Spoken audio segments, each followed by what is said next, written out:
हाँ, शुरू शुरू करें। करें। कैमरा ऑन कैमरा कर ऑन कर लीजिए, लीजिए, पहले पहले थोड़ा सा थोड़ा सा दिख दिख जाएंगे ना जाएंगे तो ना तो थोड़ा थोड़ा सुकून सुकून मिलता है। मिलता है। अच्छा अच्छा रहता है रहता है कि कि भाई सामने सामने बैठ बैठ के के बातचीत हो बातचीत हो रही है, रही है। कनेक्शन कनेक्शन हो सुन पाता है पाता है अच्छे अच्छे से। से। सर वन आपका one two voice three one one two two nine nine three two four sir आप आपका वॉइस इको हो रहा है। मेरा मेरा मेरा मेरा वॉइस वॉइस हो रहा हो है, रहा एक है, एक मिनट। मिनट।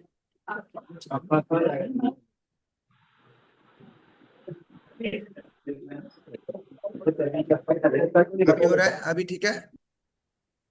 हाँ जी अभी ठीक सर है सर। चलिए, कैमरा ऑन कर लीजिए प्लीज। मैक्सिमम लोग कैमरा ऑन करके सर प्लीज एक तो रिक्वेस्ट है, आप प्लीज सबको पहले म्यूट कर दीजिए। अरे म्यूट अनम्यूट क्यों हो जाते हैं? ये प्रकाश कुमार। अनुशासन तो पहले दिन बताया था कि अनुशासन सेल्फ अनुशासन है। मैं म्यूट करूंगा तो एक हिंसा होगी, है ना? और उसकी हम आज चर्चा करेंगे कि योगी जो है किसी भी प्रकार से हिंसा नहीं करता, चाहे वो कुछ भी हो। चलिए आज शुरू करते हैं अष्टांग योग। पिछली बार हमने डेफिनेशन पढ़ ली थी, टाइप्स ऑफ योग पढ़ लिए थे। आज हम पढ़ेंगे पतंजलि अष्टांग योग। अष्टांग योग को राजयोग भी कहते हैं। चलिए, आशा मनोज कपल बैठे हुए हैं, बहुत अच्छा लग रहा है कि दोनों साथ में बैठे हैं।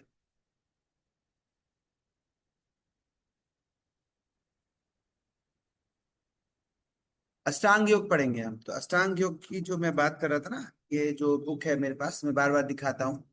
ये जब आप अभी आपको समझ नहीं आएगी, जिन्होंने जो मास्टर्स वगैरह कर रखे हैं वो तो ठीक है। लेकिन जो बिगिनर्स हैं या जिन्होंने कोई कोर्स नहीं किया है तो उनको ये समझ नहीं आएगी, तो प्लीज इसको खरीदना नहीं। पता चला मैं दिखाता हूँ तो आप इसको खरीद लें, 20 रुपए की है। लेकिन हर योगी को इसके बिना मतलब योग नहीं है, ये भी समझ लो। लेकिन इसको पढ़ाने वाला कोई चाहिए तभी समझ आए। तो हम आगे बताएंगे जिनको इसी में करियर बनाना है तो उनको हम ये चीजें पढ़ाते हैं।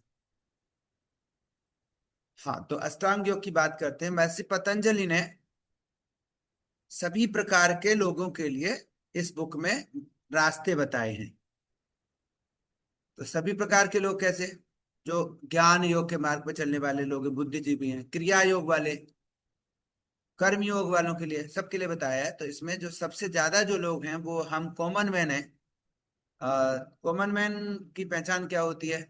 कॉमन मैन की पहचान ये होती है कि वो विक्षिप्त होता है, उसकी जो माइंड होता है ना वो विक्षिप्तावस्था होती है। विक्षिप्तावस्था या क्षिप्तावस्था भी कह सकते हैं उसको। वो एक जगह नहीं टिकता माइंड। वो अपनी खोज में तो रहता है, लेकिन कोई उसको इधर धक्का मार देगा, नहीं ये वाला फील्ड अच्छा है, तो वो उधर ही चल देता है। फिर कोई दूसरा मोटिवेटर आ गया, फिर वो इधर चला जाएगा। ऐसे करते करते आधी जिंदगी वो ये डिसाइड नहीं कर पाता कि उसने करना क्या है। ऐसा जो माइंड है वो चंचल माइंड में आता है। ऐसे माइंड जिनके थॉट्स जो हैं वो स्कैटर्ड होते हैं। स्कैटर्ड थॉट की मैं तुलना करता हूं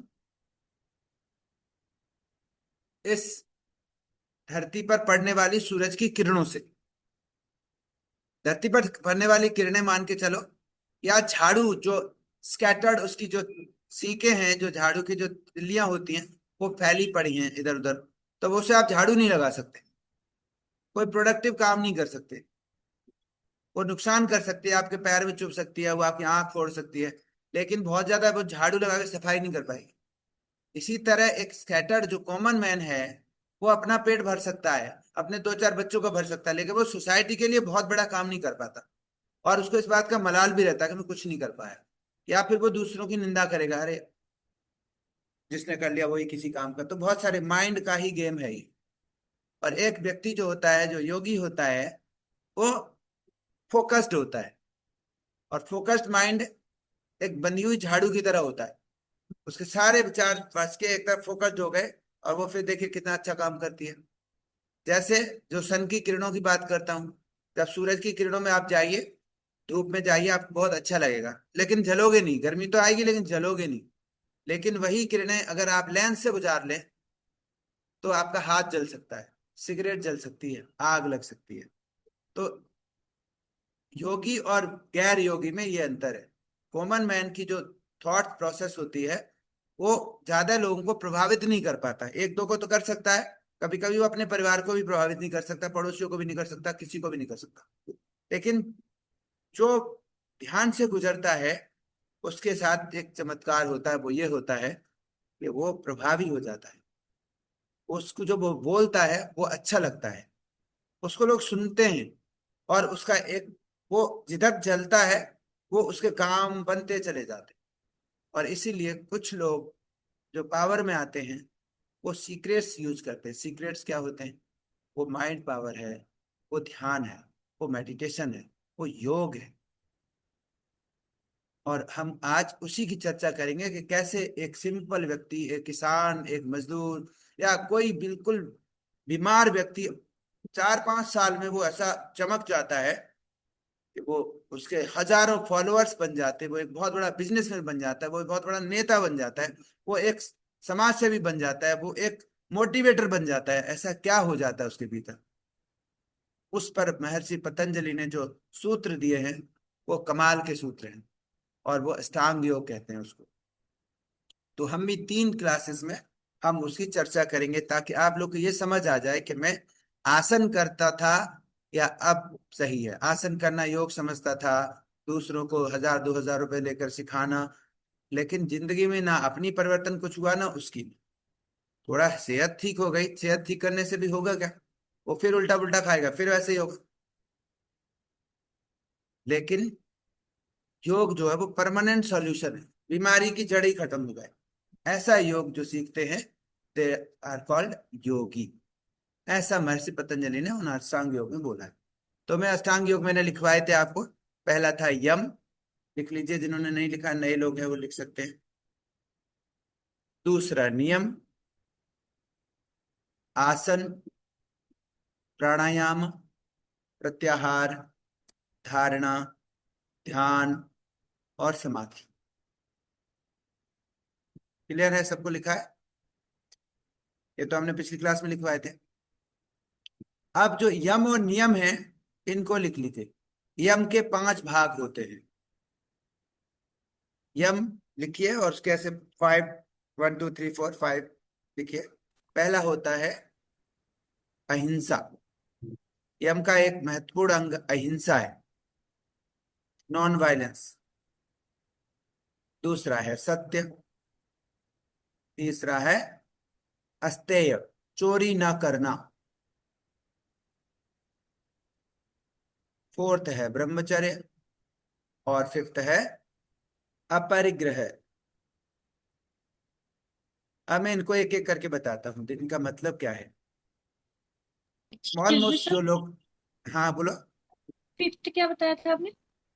अपरिग्रह, अपरिग्रह का मतलब होता है फालतू की चीजों को इकट्ठा न करना। Okay, thank you sir. जरूरत की चीजें सिर्फ रखते हैं योगी। अब मैं आपको एक एक चीज बताता हूँ। पहला देखो, अहिंसा।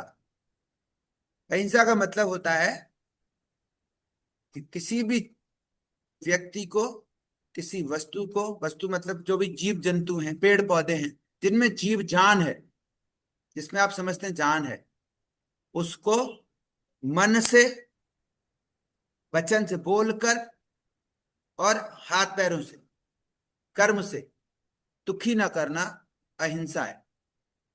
मतलब किसी भी अदर को योगी कभी सोचने, मतलब थिंकिंग में भी किसी का बुरा नहीं करता, उसको हर्ट नहीं करता। क्यों? क्योंकि वो योग के मार्ग पर चल रहा है, वो ईश्वर से मिलने के मार्ग पर चल रहा है। उसको जीवन का उद्देश्य है सबके भीतर है, वो मेरे भीतर है, तो मैं कैसे करूंगा? वो किसी जीव को भी हत्या नहीं करता, वो मक्खी चींटी किसी को भी नहीं मारता। मारना तो छोड़ो, उसके मन में ही नहीं आता कि मैं किसी को, मेरी वजह से कोई दुखी हो। ऐसा व्यक्ति अगर है तो वो योगी है। उसके मन में, आप अपने भीतर आके देखिए, झांक के देखिए, मिस्टेक्स होती हैं, चूहे आ जाते हैं तो दवाई रख देते हैं, बहुत सारी चीजें, है ना। लेकिन आप योग में यहाँ बैठे हैं सभी, जो बहुत हिंसक हैं उनसे आप कम हिंसक हैं। आपकी मजबूरी में आपको हिंसा की जा सकती है, लेकिन आप जो योग में आए हैं, आप पक्का दयालु तो आपके अंदर होगा ही, दया भाव तो 100% होगा, क्योंकि ये नेचर होता। वही उस पथ में आएगा जो पीछे से संस्कारित है या अभी किसी के द्वारा संस्कारित हो गया है। तो एक तो ये हो गया। दूसरा है एक बार रिपीट कर सत देंगे? हाँ, नहीं, इसका फर्स्ट क्या था? अहिंसा। अहिंसा। स्पेलिंग क्या है? स्पेलिंग क्या होगी? अहिंसा, नॉन वायलेंस। अच्छा, अहिंसा, अहिंसा। थोड़ा सा अहिंसा। धीरे बोल दीजिए प्रभु जी, थोड़ा धीरे हाँ बोल दीजिए। ठीक है। अहिंसा। अहिंसा, अच्छा। योगी, योग के मार्ग पर चलने वाला व्यक्ति, या ऐसे बोलिए हिंसक व्यक्ति योगी नहीं हो सकता। और जिस दिन वो हिंसा छोड़ देगा उस दिन वो योग पे आ गया, ये समझ लीजिए। ये बुद्ध यम का और ये फर्स्ट पार्ट है? यम का है फर्स्ट पार्ट है? फर्स्ट पार्ट है, यस। Okay, thank you. तो जो हिंसा है, अब महात्मा बुद्ध का हम लेते हैं एग्जाम्पल। महात्मा महात्मा बुद्ध और अंगुलमाल। अंगुलमाल जो था डाकू, बहुत खतरनाक डाकू था। और उसने एक प्रण ले रखा था कि 1,000 लोगों के कत्ल करूंगा और उसकी उंगली काट के उसकी माला पहन, क्योंकि सिर तो पहन नहीं सकता, उंगलियां तो पहन सकता है। तो हर व्यक्ति की एक उंगली, उसने इतने से लोगों को मार दिया था कि बस एक ये व्यक्ति बचा था जिससे उसकी पूरी माला हो जाएगी। और सारे लोग डर के भागते थे उससे, क्योंकि वो उस समय का सबसे भयानक डाकू था। तो ये बात महात्मा बुद्ध को पता चली। उस समय वो उपदेश देते थे महात्मा बुद्ध, जगह जगह जा करके। तो वो जिस रास्ते से जा रहे थे, तो वो उसी रास्ते में बैठा था। ऐसी कहानी है, मैंने सुना है। तो सारे शिष्य लोगों ने बोला कि गुरुजी उधर मत चलो, वहां पे अंगुलमाल डाकू रहता है और वो किसी को नहीं छोड़े, और उसका प्रण है और वो आज पूरा होने वाला है। और आप बहुत महत्वपूर्ण है इस दुनिया के लिए, और आपको अगर कुछ हो गया तो हम कहाँ जाएंगे, हम कहाँ जाएंगे, हम तो कुछ कर नहीं सकते। लेकिन महात्मा बुद्ध को जब ये पता चला, तो महात्मा बुद्ध ने बोला कि अच्छा, आप ये बताइए, कोई जाएगा नहीं, उसने प्रण किया हुआ है, और आपने प्रण किया हुआ है मैं योगी बनूंगा, मुझे मोक्ष चाहिए। तो आप बताइए, आपके प्रण में कोई गुरु न मिले, आपको रास्ता दिखाने वाला ना मिले, तो आपका प्रण कैसे पूरा होगा? तो इसी तरह उस बेचारे का प्रण कैसे पूरा होगा जब तक कि उसको एक व्यक्ति नहीं मिलेगा? तो आखिरी व्यक्ति मैं बनूंगा। ये कहानी पढ़ी होगी आपने, आप लोगों ने, बहुत सारे लोगों ने पढ़ी होगी। तो महात्मा बुद्ध चले जाते हैं उसकी तरफ, और वो दूर से देखता है, और वो देखता है ये डर क्यों नहीं रहा, ये साधु सा लग रहा है मुझे, ये तो डर नहीं रहा बिल्कुल भी मुझसे। योगी की एक खास बात होती है कि वो निर्भीक हो जाता है, निर्भय हो जाता है। क्योंकि जो जिसकी दोस्ती ईश्वर से, भगवान से हो गई, इस रास्ते पे चल गया, तो वो क्यों डरेगा दुनियादारी से? क्योंकि वो सत्य के मार्ग पे चल रहा है, उसको डर ही नहीं है किसी चीज का। डरता वो है जो झूठा है, जिसने कुछ छुपाया है। तो महात्मा बुद्ध चले जा रहे हैं, और वो देख रहा है, उसको लग रहा है कि आज तो कोई बाबा आ गया और मेरे से ब्रह्म हत्या हो जाएगी। कितना भी हिंसक हो, लेकिन ब्रह्म हिंसा मतलब किसी संत की हिंसा करने से वो डरता है। पर कह रहा मेरा तो प्रण भी है, मारना तो मुझे पड़ेगा ही। तो वो महात्मा बुद्ध आ जाते हैं उसके पास, और वो बोलता है कि अरे बाबा आप क्यों आ रहे हैं, आप जाओ यहां से, मैं आपको मार दूंगा। तो वो कहता है, महात्मा बुद्ध बोलते हैं, तो मैं तो इसलिए आया हूं तेरा प्रण पूरा हो जाए, तू मार दे मुझे, क्या प्रॉब्लम है? तो इससे और लोगों की तो हिंसा बच जाएगी, किसी का परिवार तो बच जाएगा। तू पता नहीं किसके पिता को मार देता, किसी के बेटियों का या सर से साया उड़ सकता था। तो वो जैसे जैसे जाते हैं और वो उसके ऑरा में आ जाता है, महात्मा बुद्ध के। तो ऐसा सुना है कि कभी कभी आप किसी अच्छे ऑरा से गुजर जाते हैं, कोई अच्छा इंसान गुजर जाता, फील कर लेते हो, आप उसको जानते हो नहीं जानते हो, आपको लगता है इसका ऑरा कितना अच्छा है, कोई अच्छा आदमी गुजर गया, आपके पास बैठते हैं तो आपको अच्छा लगता है। तो महात्मा बुद्ध का ऑरा आया उसके बगल में, जैसे उसके उसमें आया, और उसने अपना गड़ासा डाल दिया, और वो उनका सन्यासी हो गया, उनके पैरों में गिर गया। तो अहिंसा जो है इस दर्जे की होती है। ऐसा जो मार्ग पे चलता है वो, या तो, अब फिर वो जो अंगुलमार था, वो फिर कौन नहीं रहा, डाकू नहीं रहा। क्या हो गया? तो यहां में कहने का मतलब मेरा यह है कि या तो व्यक्ति अयोगी हो सकता है, मतलब हिंसक रह सकता है, या तो वो योग में आ सकता है। जी, कौन बोल रहे हैं? भारती, सॉरी, मैं अभी बात नहीं कर पाऊंगा, थोड़ी देर बाद बात करूंगा आपसे। तो क्या होता है, दूसरा जो टॉपिक है इसका, दूसरा जो पॉइंट है वो है सत्य। अब देखिए कितनी अच्छी बात है कि महर्षि पतंजलि ने सबसे पहले अहिंसा रखा है और दूसरे पे सत्य डाला है। उन्होंने अहिंसा की पहले सत्य क्यों नहीं रखा कि सत्य तो ईश्वर है? तो उन्होंने कहा कि जो अहिंसक है वो झूठा भी नहीं हो सकता। जो योग के मार्ग पे चल रहा है वो झूठ का सहारा तो लेगा ही नहीं, लेगा तो उसके भीतर गिल्ट होगा और वो योगी नहीं रह पाएगा। और जब तक उसके झूठ नहीं हट जाएगा वो योग में नहीं जा पाएगा, पूर्ण योगी नहीं रहेगा। तो उन्होंने सत्य के बाद, वो अहिंसा के बाद सत्य को लिखा है। और सत्य क्या है? योगी हमेशा सत्य के मार्ग पर चलता है, सत्य की बात करता है, सच का साथ देता है और ईश्वर को समझता है कि ईश्वर सत्य है, बाकी सब झूठ है, सब मिथ्या है, सब इधर ही छूट जाना है। ऐसा उसे पता चलता है। सामान्य आदमी को कैसे पता चलेगा? वो तो जब आगे के स्टेप पढ़ोगे तब आपको पता चलेगा, और जब आप प्रयोग करोगे तो आपको पता चलेगा कि ये बातें बहुत जरूरी है। तो कहता है कि सत्य जो है एक ही है और उसी पर योगी चलता है। तीसरा जो है वो है अस्तेय। अस्तेय का मतलब तो चोरी ना करना। महर्षि पतंजलि कहते हैं कि जो यम है, पहला जो यम है अष्टांग का, जो पहली सीढ़ी है, वो योगी और समाज के साथ का रिलेशन है। देखिए पहले सर अहिंसा, समाज के साथ ही दूसरा चाहिए अहिंसा करने के लिए, सत्य दूसरों के साथ, और अब आता है चोरी। चोरी करने वाला या चोर कभी योगी नहीं हो सकता। कहता है कि चोरी करने वाला व्यक्ति योगी क्यों नहीं हो सकता? क्योंकि चोरी करेगा तो दूसरे का हो गया ना, उसकी तो चीज रही नहीं। तो कहता है मन से भी किसी की चोरी नहीं करेगा, किसी के थॉट भी नहीं चुराएगा, थॉट चुरा के अपने नहीं बनाएगा। लेकिन इस दुनिया में इस समय सबसे ज्यादा चोरियां हो रही हैं। चीजों की चोरियां तो हो ही रही हैं, दूसरे के करेक्टर चुराए जाते हैं, दूसरों के थॉट चुराए जाते हैं। जितनी कथा, भागवत, प्रवचन, पढ़ाई और उसके बाद दूसरों को सिखाना इतना चल रहा है कि हम सब यही करते हैं सारे दिन, मैं भी कर रहा हूं। तो चोरी जो है योग से दूर ले जाती है। जैसे एक व्यक्ति बहुत अच्छा रामलीला में राम का पाठ खेलता है, बहुत अच्छा, और लोग उसे राम ही समझ के पूछते हैं। सबको लगता है कि क्या इंसान है, क्या ये तो राम की तरह है, और लोग उसको पूजा करते हैं।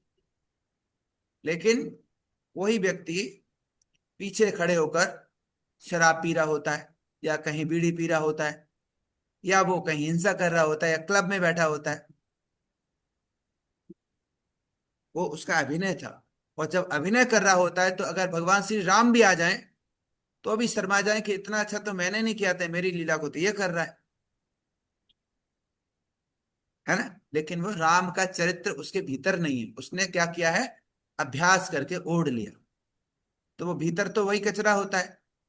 लेकिन योगी जो होता है वो जितना भीतर है वैसा बाहर है। जैसे चोरी करना, एक किताब आपने पूरी गीता रट ली, पूरा गीता रट ली, और गीता रट के आपने खूब उपदेश, अच्छे अच्छे उपदेश देने लग गए, और आपके बहुत सारे चेले हो गए, खूब सारा पैसा आने लग गया, आश्रम बना लिया आपने। लेकिन आपके जीवन में सच में आप गीता आपके ऊपर बिल्कुल भी नहीं चलती, क्योंकि आप उसके कहने से बिल्कुल चल नहीं रहे जैसा आपने सीखा है। तो आप चोर हैं। क्यों? क्योंकि आपने वो जिया ही नहीं। आपने तो ऊपर से सिर्फ एक आवरण, एक मुखौटा ओढ़ के रखा हुआ है। योगी का मुखौटा नहीं होता, मुखौटे सारे उतर जाते हैं, तब जो बचता है वो योगी है। तो ऐसा चोर कभी योगी नहीं होता, या योग हो जाएगा तो वो चोर नहीं रहेगा। एक बात। अगला आता है ब्रह्मचर्य। ब्रह्मचर्य बहुत जरूरी है योग में। और ब्रह्मचर्य की परिभाषा बहुत ही छोटी और संकुचित बना रखी है अब तक, कि ब्रह्मचर्य का मतलब होता है वासना नहीं होनी चाहिए, उसके अंदर काम वासना नहीं होनी चाहिए। और काम वासना में जो लिप्त है वो ब्रह्मचारी नहीं, वो व्यभिचारी ऐसे बोला जाता है। लेकिन आज के जो परिप्रेक्ष्य में अगर समझा जाए ब्रह्मचर्य को, तो ब्रह्मचर्य का मतलब मैंने जो जिया है, मैं जो समझता हूं वो ये है कि अपनी ऊर्जा को फालतू के कामों में वेस्ट मत करो। जो व्यक्ति ब्रह्म मुहूर्त में उठता है, सत्य बोलता है, अहिंसक है, चोर नहीं है, और वो क्या करता है, सृजनात्मक काम करता है, कुछ प्रोडक्टिव है, और वो क्या करता है, ईश्वर के मार्ग पर, जो ब्रह्मा का मार्ग है उस मार्ग पर चलता है, वैसा ही उसका आचरण है, तो वो ब्रह्मचारी है। ब्रह्म जैसा आचरण, देवता समझिए उसको, तो वो योगी है। ऋषि हमारे ऐसे होते थे। अब नेक्स्ट आता है अपरिग्रह। हटो बेटा। अपरिग्रह क्या होता है? क्या हो गया? अपरिग्रह होता है फालतू का संग्रह करना, ना करना। बहुत सारे कपड़े इकट्ठे ना करें, बहुत सारी गाड़ियां नहीं होती उसके पास, बहुत सारे बंगले नहीं होते, बहुत सारे नौकर चाकर नहीं होते। वो कहता है जितनी जरूरत का है उतना ले लो, नहीं तो आप फंस जाओगे। फंस कैसे जाओगे? आपने बहुत सारा पैसा कमा लिया, बहुत सारे घर बना लिए, अब आपको डर लगेगा उन्हें छोड़ के जाने में, आपको बहुत आसक्ति रहेगी उनके साथ। आपके पास 4 गाड़ियां हैं, सुबह से शाम तक कपड़े बदलते रहते हैं, गाड़ियां में जाते हैं, उससे अहंकार पैदा होता है, दूसरों को इंप्रेस करने की कोशिश करते हैं। पहले के ऋषि होते थे, वो कहते थे सुबह का भगवान ने दिया है तो सुबह शाम को भी देगा, भिक्षा करके खाते थे और झोंपड़े में रहते थे, और रात को जो बचता था वो बाहर रख के तब सोते थे। वो कहते थे कि रात को मैं भगवान का ध्यान करूंगा या चोरी के लिए चोर को रखाऊंगा, तो इसलिए बाहर रख देते थे। इसी तरह जो योगी है, आज का योगी, क्योंकि घर में रहता है, गृहस्थ है और योग के मार्ग पर चल रहा है, तो वो क्या करे? वो बहुत सारे सूटकेस भर भर के कपड़े ना रखे, 2-4 जोड़ी कपड़े, 5 जोड़ी, जितने में काम चल सकता है, क्योंकि वो धोने में ही लग जाएगा, उसका प्रयास करने में ही लगा रहेगा, और दुनिया भर के लोग रखने पड़ेंगे। तो जो योग के मार्ग पे जो चलना है, जिसका अचीवमेंट है कि मुझे मुक्त होना है, लेकिन सारे ऐश्वर्य जीने के साथ, आनंद भी जीऊंगा, घर भी जीऊंगा, गाड़ी भी रखूंगा, लेकिन बहुत ज्यादा नहीं रखूंगा, हर शहर में एक घर नहीं होगा मेरा, तो ऐसा व्यक्ति योगी हो सकता है। आज के जमाने में, पुराने जमाने की बात अलग थी, क्योंकि आज तो हमें मिनिमम जरूरतें पूरी करनी ही पड़ेंगी। तो ये हो गया। अब दूसरा नंबर आता है नियम का। तो ये जो अभी यम था वो समाज और योगी के बीच में तालमेल बिठाने का नियम था। अब आता है नियम। नियम भी 5 होते हैं, ये बहुत महत्वपूर्ण है। नियम जिसने समझ लिए तो योग को समझ जाएगा। नियम होते हैं योगी के लिए, अपने लिए, योग के जो चल रहा है योग के मार्ग पर, आप सभी के लिए वो नियम है। वो नियम 5 हैं। सबसे पहला जो नियम है वो है शौच, सोच, क्लीनिनेस, थिंकिंग नहीं, क्लीनिनेस। दूसरा है संतोष, सेटिस्फैक्शन। तीसरा है तप, तप। सर दूसरा क्या है? संतोष, सेटिस्फैक्शन। शौच, संतोष, तप, स्वाध्याय, सेल्फ स्टडी, स्वाध्याय। तब क्या है सर? तप, TAPA, तप, तप मतलब बियरिंग्स, बियरिंग पावर। सर तीसरा तप है क्या? तप, तप। और चौथा? चौथा है स्वाध्याय, स्वाध्याय। और फिफ्थ है ईश्वर प्राणिधान। ये 5 आप अच्छे से समझ गए तो आप योग के मार्ग पर आप चल ही जाओगे पक्का। सर ईश्वर प्राविधान। पांचवा क्या प्राणिधान, है? प्राणिधान, पांचवा क्या है? ईश्वर को प्राणों में धारण करना। पांचवा क्या है? ईश्वर प्राणिधान, ईश्वर प्राणिधान। स्पेलिंग बोल दीजिए। ईश्वर तो समझते ही हैं, प्राणिधान मतलब प्राण, प्राण होते ना, प्राण, प्राण। PRANDHAN, प्राणिधान। प्राणिधान, प्राणि धान। तो पहला जो है वो उसको आप समझते हैं। सोच। फर्स्ट वन इज शौच।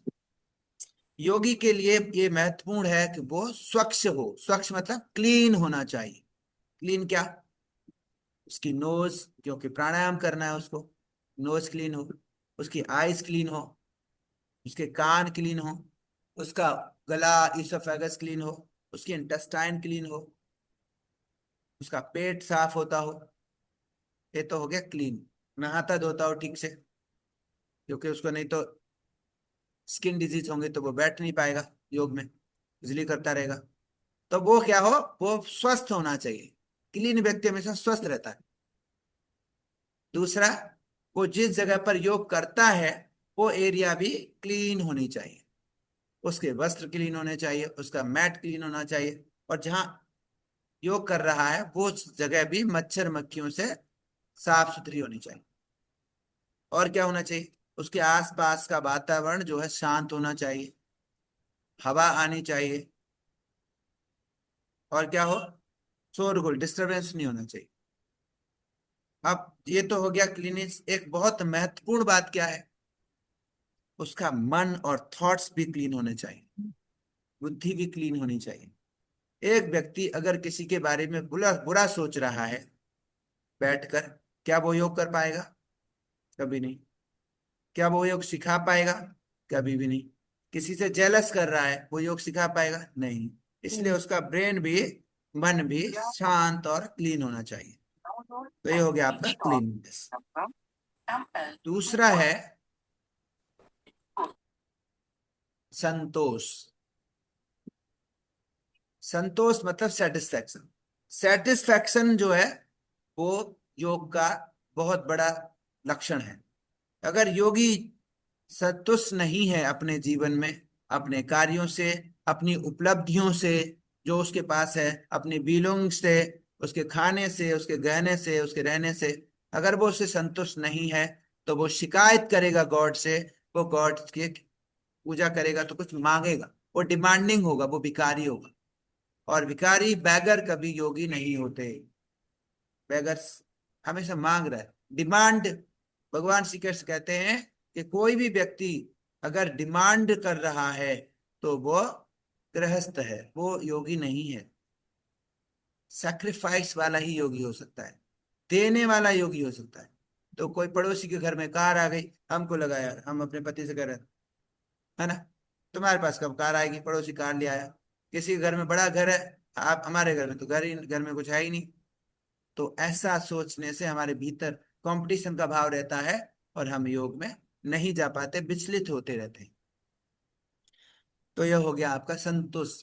दूसरा संतोष क्या होता है कि कभी कभी लोग योग करते हैं, अभ्यास करते हैं, लेकिन वो बीमारियों से मुक्त नहीं हो पाते। वो बोलते हैं अरे मैं तो इतने दिन से योग कर रहा हूँ, मेरे को तो कुछ हुआ ही नहीं, भगवान मेरे को ना तो ध्यान लगता है मेरा, ना मेरा शरीर ठीक रहता है। तो छोड़ देते हैं, वो दूसरी जगह चले जाते, चलो एलोपैथी खा लेते, दवाई खा लेते। तो ऐसा व्यक्ति जो योग पे चल रहा है उसको धैर्य रहना चाहिए। उस वो जिस भी कंडीशन में है बोलेगा कोई बात नहीं, और अभ्यास करूंगा, तब जाके मैं बैठूंगा, हो सकता है मेरा भी वक्त नहीं आया है। तो वो क्या करता है, पूरे नियम में संतोष रखता है, अपनी उपलब्धियों जहां है जिस हालत में वो सेटिस्फाई रहता है। तीसरा है तप। तप का मतलब होता है तपश्चर्या। तपश्चर्या का मतलब होता है वो किसी भी प्रकार की कठिनाई, योग के मार्ग में, जीवन में उसे जो भी कठिनाइयां आती हैं उसको बियर करने के लिए हमेशा तैयार रहता है। जोई विधि राखे राम, ताई विध रही। मुझे जैसा देगा, जैसा खिलाएगा, जैसा मुझे दिया है, मेरे भाग्य में है, और जो मैं काम कर रहा हूं उसके बदले में जो मिल रहा है मैं उससे सेटिस्फाइड हूं। अब यह बात आती है, सेटिस्फाई हो तो ग्रोथ कैसे होगी? योगी सेटिस्फाई होता है, ग्रोथ तो वो करेगा ना। आपको तो सेटिस्फाई रहना है, आपको तो सरेंडर करना है। तो हमारी कितनी पावर है, जो हम कितना कर पाएंगे? एक व्यक्ति मिलियन, 10 मिलियन, 100 मिलियन कमा लेगा, उससे भी ऊपर चार चार छह मिल जाएंगे आपको बैठे हुए। लेकिन सेटिस्फाई व्यक्ति हमेशा आनंद में रहता है, उसकी रात की नींद नहीं उड़ती। तो योगी सेटिस्फाइड होता है और तप करने के लिए तैयार रहता है। सर्दी आ रही है उसके घर में, मान लीजिए सर्दी के वक्त में उसके पास बहुत सारे अच्छे कपड़े नहीं है, और वो कहता है मैं बाहर जाता हूँ तो मेरे को ऐसे कपड़े चाहिए, और वहां जाता हूँ तो दूसरे कपड़े चाहिए। योग योग क्लास में जा रही हूँ तो डेली मेरे को एक चेंज चाहिए ड्रेस, और जो सिखाने वाली है उसके बाद तो 7 जोड़ी ड्रेस है, ऊपर को यूनिफॉर्म है। तो ऐसा सोचने से हम सारे दिन क्या करते हैं, वही सोचते हैं और शॉपिंग करके घर में बहुत सारे इकट्ठा करते हैं। तो हमें शिकायत नहीं, कोई बात नहीं, जो है मैं उससे तैयार हूं, लेकिन मैं तेरे रास्ते पर तो आकर रहूंगा। तेरा कौन सा रास्ता? योग का रास्ता। तो मुक्त होना है तो उस रास्ते पर आपको जाना पड़ेगा। और दूसरा है गर्मी आ गई। गर्मी आ गई तो भगवान को कोसने लगे, हाय ना तो एसी के पैसे मेरे पास, ना मेरा घर इतना ऊंचाई पे, ऊपर से तपन होती है ना। गांव में रहते बोलते पता नहीं कितनी गर्मी इस वक्त, मतलब कोसते रहते, मैं कैसे योग करूं, मैं कैसे ध्यान करूं, मेरे घर में तो सुविधा ही नहीं है। तो शिकायती नेचर हो गया। तो वो तप में खलबली, मतलब तप नहीं है आपके पास। बारिश में मौसम हो गया, आज नहीं, आज तो बारिश हो रही है, आज कैसे करूं, मेरे घर में तो पानी टपक रहा है, मैं कैसे करूं। बहाना नहीं करता योगी, हमेशा तैयार रहता है कि 24 घंटे में से 1 घंटा में निकालना ही है मुझे। तो ये होता है तप, हर स्थिति से गुजरने को तैयार है, लेकिन कंप्रोमाइज नहीं। ऐसा व्यक्ति योगी होता है। और उसके बाद आता है स्वाध्याय। योगी ये भी देखता है कि मैं जो कर रहा हूं क्या मैं सही कर रहा हूं, कहीं गड़बड़ तो नहीं कर रहा इसलिए मेरा रिजल्ट नहीं आ रहा। तो वो चिंतन करता है, रात को स्वाध्याय करता है, मैं किसी का हर्ट तो नहीं करता, मैं चोर तो नहीं हूँ, मेरी वजह से समाज में किसी को नुकसान तो नहीं हो रहा है मैं, मेरी दिनचर्या कैसी है, मैं कहीं 8 बजे तक तो नहीं सोता, मैं रात को 1 बजे तक जगता हूँ। ये सब चीजें वो चिंतन करता है, वो धर्म की किताबें पढ़ता है। वो ये भी देखता है कि क्या मैं ऐसा तो नहीं करता कि मेरा ही धर्म अच्छा है, दूसरे का धर्म बहुत गंदा है। मैं दूसरों को नीचा दिखाने का तो नहीं सोचता, सनातन और फलाना धर्म, ऐसा नहीं। योगी का कोई धर्म नहीं होता, मानव धर्म रहता है उसका। और वो हमेशा उसके मार्ग पर जाने के लिए आत्मचिंतन करता है। वो दूसरे के धर्मों को ही पढ़ता है, अपने धर्म को पढ़ता है, अच्छी किताबें पढ़ता है, सत्संग सुनता है। और वो कंपैरेटिव स्टडी करके अपने अंदर जो दूसरों की भी अच्छाइयां उसको ग्रहण करके आगे बढ़ता है। ऐसा संतोष और स्वाध्यायी व्यक्ति हमेशा योगी होता है, और योग के मार्ग पर चलने में उसको सरलता होती है। अब आखिरी है, उसको बोलते हैं ईश्वर प्राणिधान। योग के मार्ग पर चलता है, वो प्यासा होता है तभी योग के मार्ग पर चलता है। उससे सफरिंग्स देखी होती हैं इस दुनिया में, मैं कुछ भी कर लो सफरिंग्स हैं। एक एक टारगेट पूरा हुआ, दूसरा आ गया, एक घर खरीदा, दूसरे के लिए मन करने लगा। जिस दिन हम बड़ा घर खरीदते हैं उस दिन छोटा हो जाता है जो पहला है, अगले दिन ही वो दूसरी टारगेट बन जाता है। एक गाड़ी खरीदते हैं, 5 साल बाद हमको दूसरी गाड़ी दिखाई देने लगती है। तो ये डिमांड पूरी नहीं होती। तो योगी कहता है अब मैं तेरे रास्ते पर आ रहा हूं। मैं पूरी तरह से सरेंडर होकर ईश्वर को प्राणों में धारण कर लेता है वो, और उसी के मार्ग पर चलता है। वो कहता है कि अब तू जो कराएगा मैं वही करूंगा, जैसे रखेगा वैसे ही रहूंगा। मैं तो सिर्फ कौन हूं? मैं तो सिर्फ निमित्त मात्र हूं। निमित्त समझते हैं? मैं तो सिर्फ एक मीडियम हूं, करा तो तू ही रहा है। तूने मुझे बुद्धि दिया है, तूने मुझे शरीर दिया है, तूने मुझे हाथ पैर दिए हैं, और इसका कोई ना कोई तो उद्देश्य रहा होगा, ऐसे तो मुझे दिया नहीं ठीक ठाक बना के। तो मेरा जो उद्देश्य है वो तेरा उद्देश्य है, तेरा उद्देश्य मेरा है।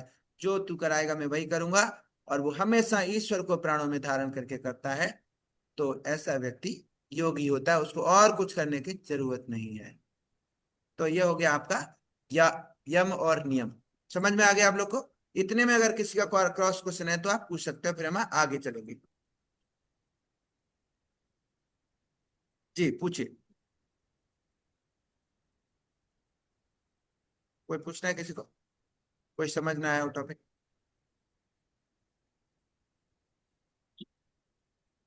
जी जी बोलो। जी सर।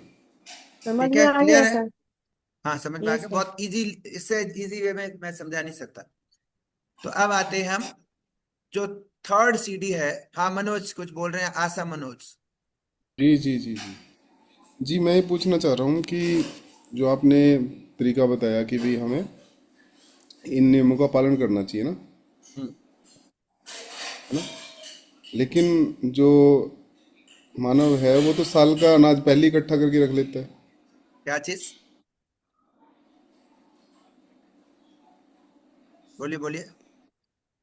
मानव जो है अपने बैंक अकाउंट में अगर साल का पैसा रख ले और साल का अनाज रख ले और अन्य सुविधाएं कर ले तो क्या बुराई है? हाँ तो बुराई मैंने नहीं बोला ना, मैंने बोला जरूरत का। जरूरत का तो रखेगा ना। पहले क्या अब होता था? जरूरत जी, हाँ जरूरत को क्या कैसे माप लेंगे कि अब जो हमारे मान लो विशेष व्यक्ति हैं अब इस देश के, वो काजू की रोटी खाते हैं हाँ, तो खा ले। तो वो उनकी जरूरत नहीं है हम लेकिन वो मेंटेन कर रहे हैं, मतलब जैसे जो भी है लीक से हट के चल रहे हैं। तो जरूरतें किस किस तरह लेवल पे होंगी कि ये तो हमारी जरूरत होती है। एक्चुअली बात यह है कि अगर वो योग से जुड़े हुए हैं और वो आनंद में हैं, तो वो काजू की रोटी खाए, जो उसके पास उपलब्ध है उसके खा सकता है ना, वो तो खाए। लेकिन वो दूसरे को हर्ट नहीं करना चाहिए। योग की बात कर रहा हूं मैं, सिर्फ आम आदमी की मैं बात नहीं कर रहा हूँ। हम सब आम आदमी अगर योग की मार्ग में हम आ रहे हैं, तो धीरे धीरे आपका ऐसा आचरण हो ही जाएगा, आज नहीं से तो कल। जी। और इसमें एक बात हो रही है कि आपने बताया कि अहिंसा की बात बताई। हाँ। जहाँ तक मैंने नेचर को समझा है, तो मेरा तो एक कदम भी चलना मुश्किल है। हाँ तो कोई बात नहीं, मैं क्या बोल रहा हूँ, हाँ, क्योंकि हर जगह आपको कोई ना कोई तो मरेगा, है ना। श्वास ले रहे हैं इतने जीव जंतु, जीव, छोटे छोटे बैक्टीरिया, ये सब। अभी आपने मच्छर और मक्खी की बात करी। अगर हम कहें कि भी ये तो गलत चीज है, मतलब मार दो, हाँ, तो उनको मारना जायज है। एक छोटा सा जीव है, उसमें भी उतनी भावना है, उतना ही दुख है, पीड़ा आती है। एक हाथी है, उसके अंदर भी इतनी पीड़ा और दुख हाँ। है तो ना। अब मैं यहाँ आपका क्वेश्चन को समझ गया हूँ। ऐसे सब जी। मेरे भी बहुत क्वेश्चन हुआ करते थे। एक होता है इंटेंशनली मारना, आप उसको पकड़ा, या आपने मच्छर को मारा, जानबूझ के मारा, उसको पीछे ही पड़ गए। और एक होता है, योगी के बात कर रहा हूं मैं, योगी होता है न्यूट्रल। आप जिस दिन आप मेडिटेशन तक जाएंगे, हम स्टेप पे चल रहे हैं, जिस दिन आप ध्यान और मेडिटेशन को फील करेंगे, उस दिन आप, ये सवाल आपका अपने आप गिर जाएगा। ये हमारे बुद्धि का तर्क है अभी, और आप बिल्कुल सही हैं इस समय। लेकिन मैं योग की बात कर रहा हूँ। योग कहाँ होता है? योग का मतलब मैंने क्या बताया था? जुड़ना। जब थॉट प्रोसेस आपकी काम डाउन हो जाए, अभी तो हम प्रोसेस में हैं, अभी तो ए सीख रहे हैं। जी। जी। तो 10 दिन का एक शिविर किया था मैंने विपसना के हाँ। नाम से ना। हाँ तो तो फिर आपको वो, काफी चीजें पता चल गई। लेकिन कुछ प्रश्न ऐसे हैं जिनका जवाब नहीं है, हाँ, क्योंकि हम उनका जी रहे जवाब। हैं हर समय। जीव, हाँ। जो जीव हमारे शरीर पे भी हैं, है ना। हाँ। अब उनको हम साबुन से मार रहे हैं, हाँ। पाप तो कर रहे हैं, नहीं, लेकिन वो बात जीव बात हमारे उसका अंदर नहीं। भी बैक्टीरिया है। आप जी। मैं बोल रहा हूँ कि जो चीज आपको दिख नहीं रही है ना, लेकिन आपने सूक्ष्मदर्शी से देखा है। सूक्ष्मदर्शी तो आप अपने भीतर देखेंगे तो क्रॉस चीजें दिख जाएंगी। तो वो तर्क की पराकाष्ठा है, उसकी बात नहीं कर रहा हूँ। मैं बात सिर्फ कर रहा हूँ केयर की, है ना। जी बिल्कुल बिल्कुल, ये हाँ पॉइंट है, अभी बात चल रही है तो इसलिए पूछ रहा हूँ हाँ, नहीं, कि आप बिल्कुल दही है सही तो हैं। बैक्टीरिया है, अगर आपने 10 दिन का बैक्टीरिया विपासना मतलब किया, आपने जीवाणु है। हाँ जी। विपासना किया जीवाणु था। है। हाँ जी। जो ये है ना, दही में जीवाणु है, और हाँ। सूक्ष्मदर्शी से देखें तो दिखते ऐसे नहीं दिखते, हाँ। लेकिन है। तो क्या हम दही खाएं या ना खाएं, हाँ, वो तो दही पता लग खाएं। गया हमें है। दही खाएं, लेकिन जो बहुत सारे लोग हैं दही नहीं खाते हैं, उनको हिंसा लगती है। तो हिंसा लगती है तो हो सकता है वो ज्यादा बड़े, हो सकता है योगी हो गए हों, उनको लगा भाई मर जाएंगे लोग। पर बात उसका नहीं है, मेरा तर्क बिल्कुल अलग है, मेरा जायज है। मेरा जायज ये है, जो मैंने समझा है वो ये है कि एक योगी है वो करुणावान होता है, बस ये समझ लीजिए। करुणा शब्द जब आ गया, हाँ, करुणा शब्द आ गया तो आप योग के मार्ग पे हैं, तभी बैठे हैं। आप जो बात ही नहीं हाँ। उठाते आप मेरे सामने। जी जी जी। बस ये मान के चलो कि कोई ना कोई तो मुझे जवाब चाहिए ताकि मैं अपने प्रश्नों को शांत कर सकूं, तो इस पे ये लेप कर सकता हूं मैं। हाँ बिल्कुल, ठीक सौ है ना। परसेंट लेकिन ये तो सत्य है ना कि हम जीव तो हत्या हमारे से हर रोज पता नहीं कितनी संख्या में तो हो रही है, कुछ तो जान के तो कुछ अनजान में। उसके लिए आप प्रायश्चित साथ में चल रहा है, आपके अंदर प्रायश्चित चल रहा है, अभी भी चल रहा है। जब आप बोल रहे हैं तो आपकी भाव से प्रायश्चित चल रहा है, आपकी आवाज से प्रायश्चित चल रहा है। कि मर रहे हैं उनका हम कुछ कर नहीं सकते, अगर कर सकते तो करते। नहीं, आप फील नहीं कर रही ये बात? हाँ लगता है, लेकिन फिर अगर ये ना जिए तो हम, जैसे कुदरत का नियम है, एक दूसरे को खा के जी रहे हैं लोग। हाँ। लोग क्या, जीव जंतु जो छोटा जीव बड़े जीव को खा रहा है, अंतिम हाँ। से वही हाँ। संरचना चल हाँ, रही है। बिल्कुल वो आप सही है सत्य अपनी जगह। है ना। फिर हमने ऑप्शन चुना कि दो तरह का, हम वनस्पति भी रह सकते हैं, लेकिन वनस्पति भी तो जी वो सांस ले रही है। हाँ अगर बिल्कुल हमें ले रही उनकी है। भाषा समझ आए, या वो जीव पेड़ पौधे जो हैं तो उनको अब समझ में आए, अब क्या तो हो उनसे रहा अगर है कोई कि हमारे पास यंत्र इस हो तो टाइप हम के बात भी तर्कों कर से, सकते हैं। इस टाइप के तर्कों से लोग पकड़ पकड़ के मार के खा रहे हैं बड़े बड़े जीवों को। वो उनका यही तर्क है कि भैया जी इनको नहीं मारेंगे तो वो हमारे घर में घुस जाएंगे। जी। अभी अभी जिस सोफे में मैं बैठा हूँ लक्कड़ से बना है, और वो लकड़ जो है सूखे हुए पेड़ की नहीं है, जीवंत पेड़ को काट पीट के हाँ, बनाई गई है। उतना ही मैं भी उसमें भागी हूँ, उतना ही वो बनाने वाला भी है।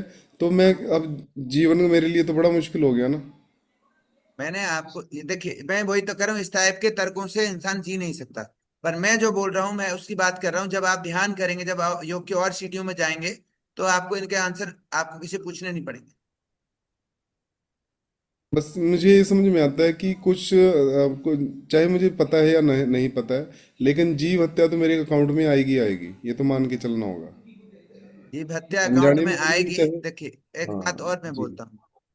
आप जब बात करेंगे आ, योगश चित्तवृत्ति निरोध की, हम बात करेंगे आगे। योगश चित्तवृत्ति निरोध में ये आता है कि जब आपके माइंड में, मन में विचार नहीं रहते, जब आप मतलब खाली हो गए पूरे, तो आपके जो भी कर्म करते हैं आप, या आपसे जो कर्म होते हैं, या फिर करते नहीं होते हैं, उनके संस्कार नहीं बनते। संस्कार सब समझते हैं? कितने लोग समझते हैं संस्कार? हाँ। अभी क्या होता है, हम जो भी काम करते हैं उसका एक पैटर्न बनता है हमारे माइंड में, या तो अच्छा होता है या तो बुरा होता है। लेकिन जब आप योग से जब पूरे खाली हो जाते हैं, तब जैसे मान के चलिए, एक व्यक्ति काम करता है, मजदूरी करता है, और वो उसके साथ कोई घटना होती है, उसे याद रहती है, और वो उसका उसका प्रभाव उसके जीवन पर दिखता है। एक व्यक्ति सेवा करता है, और सेवा ऐसी करता है कि करता है और उसको याद नहीं रखता, वो सेवा में ही पड़ चल गया, तो उसको गिनती नहीं रहती उसने कितनी सेवाएं की। और उसके धीरे धीरे उसके संस्कार बिल्कुल, वो निष्काम सेवा उसको कहते हैं। निष्काम सेवा का जो प्रभाव है, वो आपके करेक्टर पर नहीं पड़ता, मतलब अब वो उसका फल नहीं होता कुछ भी, आनंद में ही कन्वर्ट होता है वो। इसी तरह जब तक आप ऐसे कर्म करते हैं और उसके पीछे पीछे सोचते हैं कि ये गलत हो रहा है या गलत कर रहा हूं, तो हो सकता है उसके प्रभाव आपको झेलने पड़े। लेकिन बहुत सी जगह ऐसा रहा है कि कर्म का फल तो मिलना ही मिलना है। तो जो निष्काम कर्म होते हैं, उनका कर्म फल, जैसे भगवान, इसी में एक सूत्र है, 23 नंबर सूत्र है इसमें बुक में। क्लेश कर्म विपाक आशय अपरामृष्ट पुरुष विशेष ईश्वर। तो कहता है कि जो जो ईश्वर है, ईश्वर की परिभाषा बताइए। जो ईश्वर है वो सभी प्रकार के क्लेश क्लेश कर्म, और हर तरह से वो डिटैच्ड पीपल है। जो होता है, जो जैसे पुरुष विशेष हमारे ऋषि होते हैं, वो डिटैच होते हैं पूरे, आवागमन के बंधन से मुक्त समझ इनको। ईश्वर उससे भी ऊपर है। तो जो डिटैचमेंट की बात कही गई है हर जगह कि आप कर्म कर रहे हो और कर्म के बंधन अगर ना बने, उसको बोलते हैं संस्कार ना बने, तो उसके फिर क्या नहीं होते, उसका प्रभाव नहीं पड़ता और कर्म बंधन आपको नहीं पड़ता। ऐसा ये आपका क्वेश्चन है, उसका आंसर वहां मिलेगा जाके।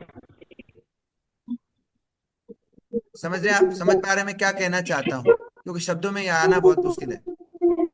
हाँ सर, मनोज जी। जी चलिए ठीक है, आगे बात करेंगे दोबारा से, क्योंकि हाँ मैं ठीक तो है, अभी यहीं अटका हूँ ना अभी।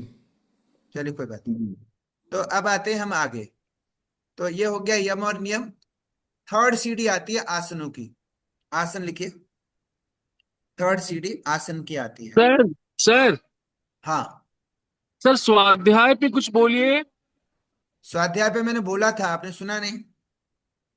अच्छा मिस किए, कोई बात नहीं सर। स्वाध्याय मतलब सेल्फ सेल्फ स्टडी, अपने आप को देखना, चिंतन मनन, अच्छी किताबें पढ़ना, शास्त्र पढ़ना, है ना, धार्मिक चीजें पढ़ना, और अपने कर्मों को देखना कि भाई मैं सही कर रहा हूँ गलत कर रहा हूँ, मेरी वजह से कोई हार्ट तो नहीं है, कोई जो प्रॉब्लम तो नहीं हो रही है, या मैं जिस रास्ते पर हूँ उस पर उन्नति हो रही है या नीचे जा रहा हूँ। ये सब स्वाध्याय के बीच में आता है। ये हर व्यक्ति को करना चाहिए कि मैं जिस जो काम कर रहा हूँ वो सही है या मैं गड़बड़ कर रहा हूँ, कहीं हो रहा है। तो हर चीज में जो हम चिंतन करते हैं, दैट इज कॉल्ड स्वाध्याय।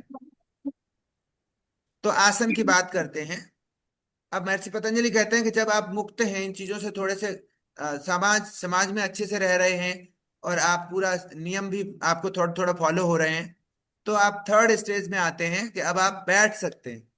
अब आप आसन की जरूरत पड़ती है आपको, थोड़ी देर आपको क्या करना है, विश्राम करना है, आपको बैठना है, उसको आप याद करना है, इसको ईश्वर को याद करना है, तो उसको बोलते हैं आसन।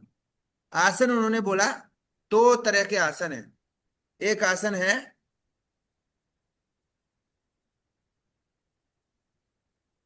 एक आसन है, वो है जिस पर आप बैठे, मूढ़ा, चेयर, बेड, जहां भी बैठे, दैट्स कॉल्ड आसन। और दूसरा है जिस पोजीशन में आप बैठे हैं, दैट इज ऑल्सो कॉल्ड आसन। जिस पोजीशन में आप ऐसे बैठे हैं, उखड़ू बैठे हैं, वज्रासन में बैठे हैं, पद्मासन में बैठे हैं, सुखासन में बैठे हैं, दंडासन में बैठे हैं, तो वो आसन कहते हैं उसको। महर्षि पतंजलि ने कहा, एक डेफिनेशन दिया है, आप लोग याद कर लीजिए उसको, स्थिर सुखम आसनम। स्थिर सुखम आसनम,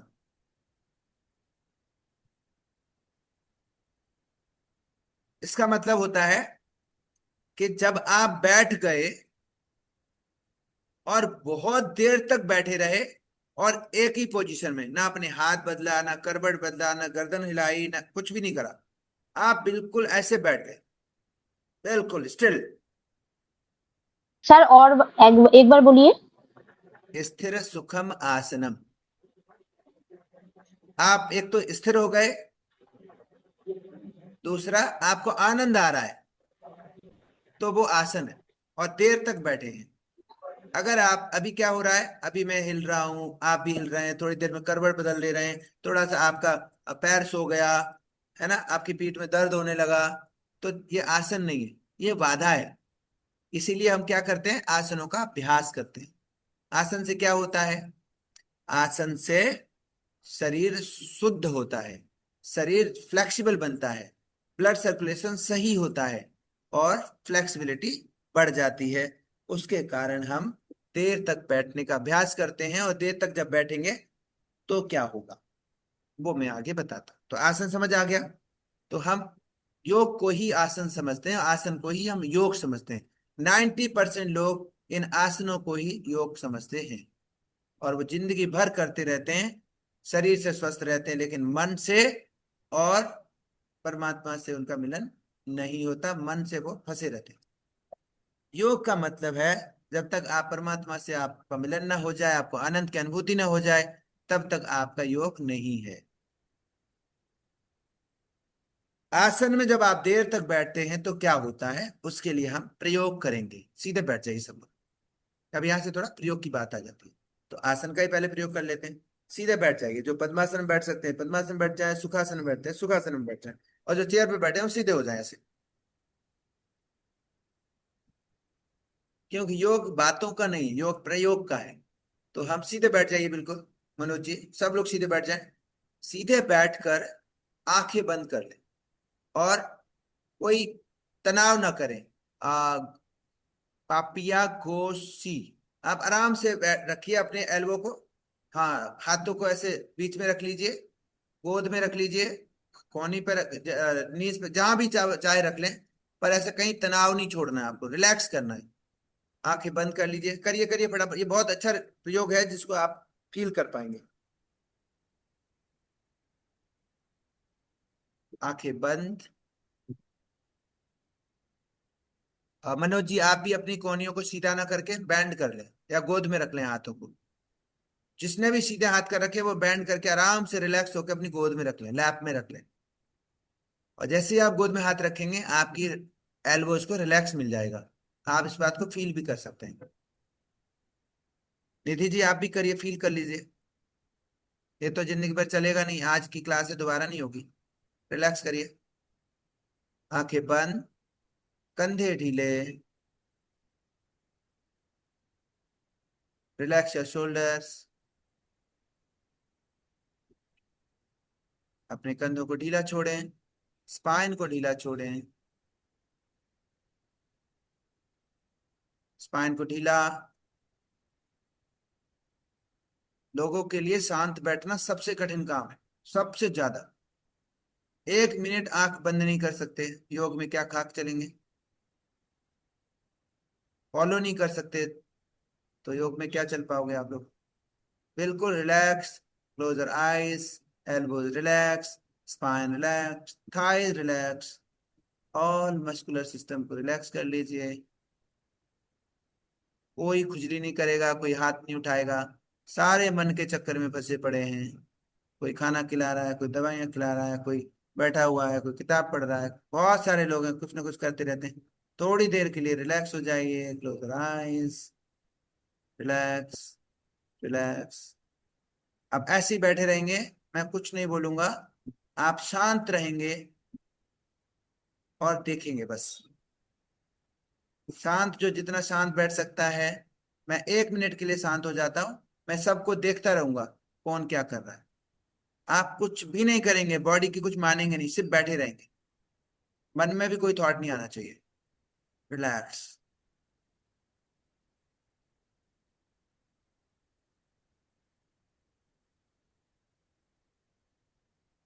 मैं देख रहा हूँ सरिता जी कुछ कर रही हैं, मैं देख रहा हूँ कुछ लोग आंखें खोलने की कोशिश कर रहे हैं।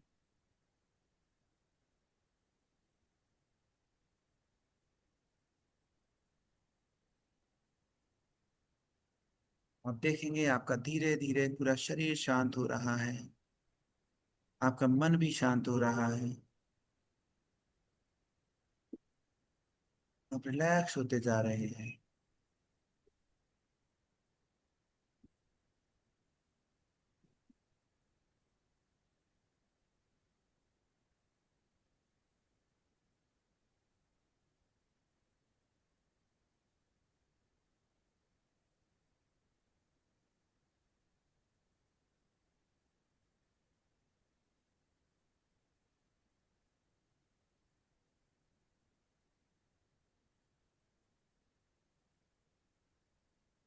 रिलैक्स, ओपन योर आईज, बहुत आराम से आंख खोल लीजिए।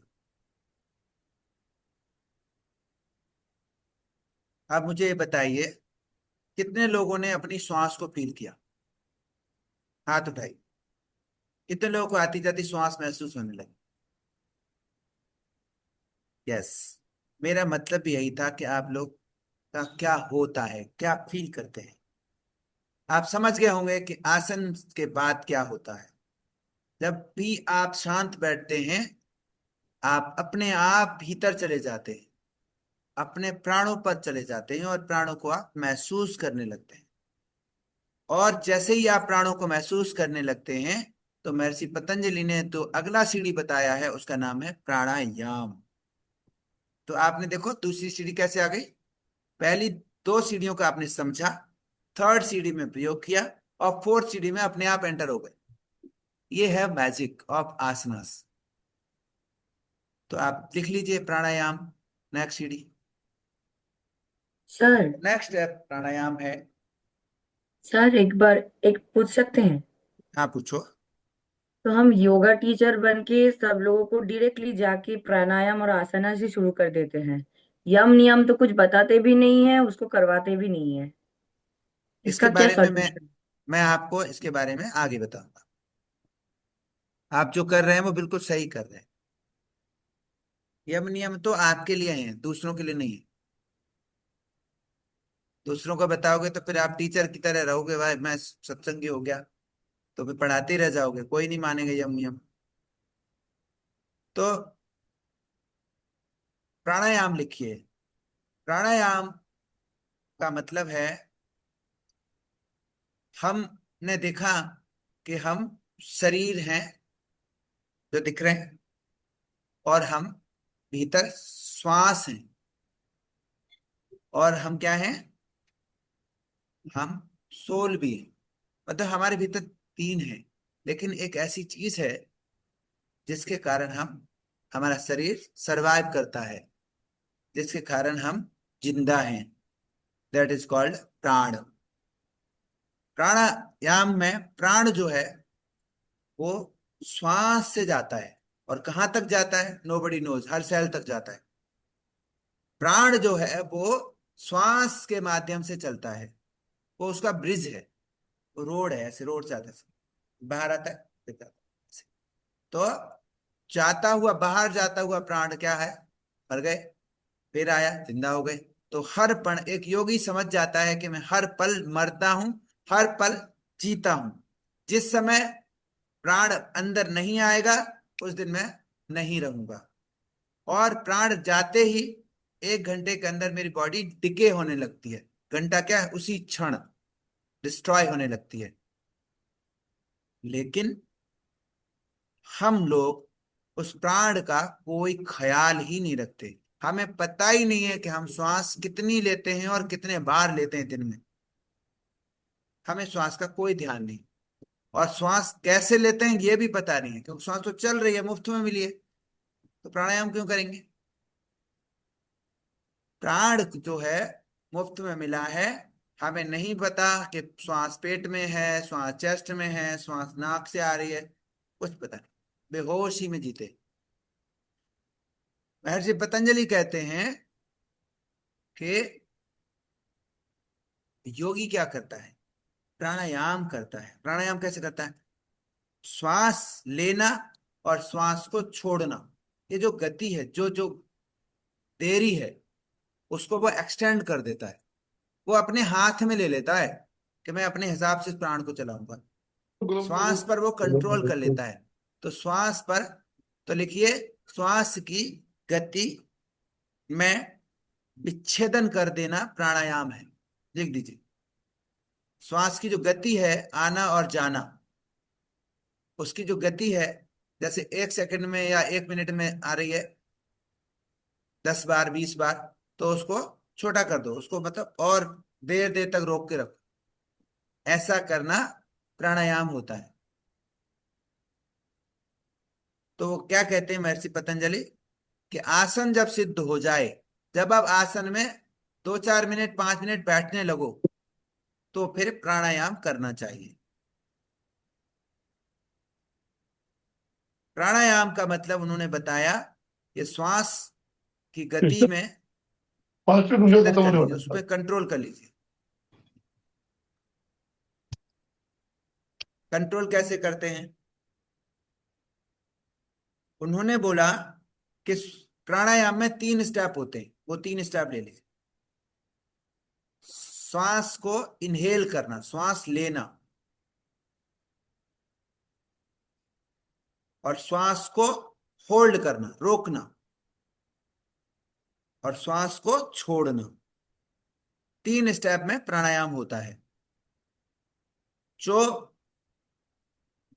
हेलो, हाँ जी, आ जाओ आ जाओ आ जाओ, फटाफट आ जाओ। कितनी देर में आ रहे हैं, आ जाए आ जाए, कोई बात। तो उन्होंने क्या करा, इस श्वास को, जो आ जा रही है श्वास, उसको कॉन्शियसली श्वास को रोकना शुरू कर दो। तो जो लेने की प्रक्रिया, उसको बोलते हैं पूरक। लिखिए, संस्कृत में उसको पूरक वो कहते हैं। जो श्वास अंदर आ रही है ना, उसको बोलते हैं पूरक, इनहेल। और श्वास को होल्ड करना, भीतर लेकर या श्वास को छोड़कर, उसको बोलते हैं कुंभक, कुंभक। और छोड़ना, छोड़ने को बोलते हैं रेचन, छोड़ना, रेचन करना। श्वास को लेकर इनहेल करके सर अंदर रेचन, रोकना। हाँ बोल, रेचन, रेचन, एक्सेल, रेचन। एक्सेल।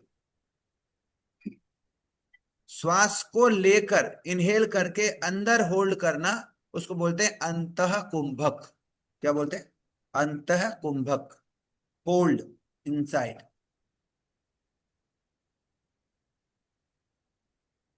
और श्वास को बाहर छोड़कर फिर श्वास अंदर नहीं आने देना, उसको बोलते हैं बाह्य कुंभक। सर और एक बार सर बोलिए please। सर और एक बार सर, अंदर लेके रोकना क्या बोलते हैं? अंतः कुंभक, अंतः कुंभक।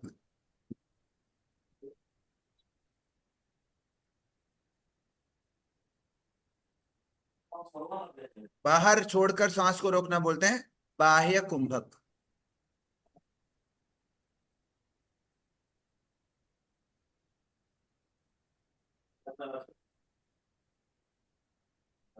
चलिए इसको प्रयोग कर लेते हैं एक बार।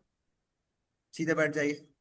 प्राणायाम अगर आपको सही से आ गया तो आपको अगली सीढ़ी अपने आप आ जाएगी, और आने वाली जो 2 सीढ़ियां हैं वो जीवन को परिवर्तित करने वाली है। सारी पावर वहीं पर है। आपको खुद पता चल जाएगा कि आपके अंदर इतनी पावर, इतनी एनर्जी है कि आप जीवन में कोई भी काम कर सकते हैं, कोई भी, कितना भी टफ से टफ, और वो भी बड़े आराम से। ये सारी ट्रिक्स आज लोग अपना रहे हैं और आप भी अपना सकते हैं इसको।